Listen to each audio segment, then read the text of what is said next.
आज जरा वेगळ्या पद्धतीने गवारची भाजी करण्याचा बेत केला आणि रेसिपीला सुरुवात केली।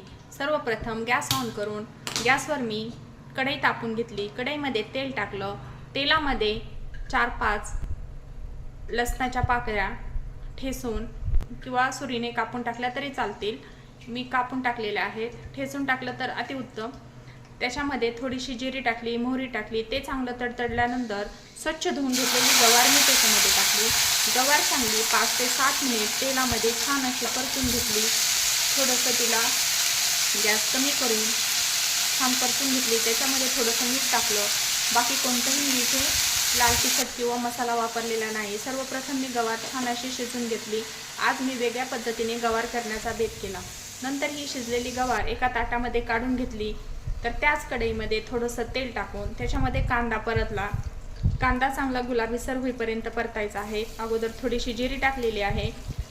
कांदा परतल्यानंतर थोडीशी वरून मी हळद टाकली आणि एक वेगळ्या पद्धतीचा मसाला या भाजीमध्ये टाकण्याचं ठरवलं। अंबारी कांदा लसूण मसाला, तो थोडासा मसाला मी त्याच्यामध्ये ॲड केला। दुसरा कोणताही मसाला मी त्याच्यामध्ये टाकला नाही आणि गवार टाकून दिली। तर अतिशय झणझणीत आणि पटकन होणारी ही रेसिपी, अतिशय चविष्ट अशी रेसिपी अगदी काही मिनिटांमध्ये तयार झाली। वरून मी दाण्याचं कूट टाकलं आणि कोथिंबीर टाकली।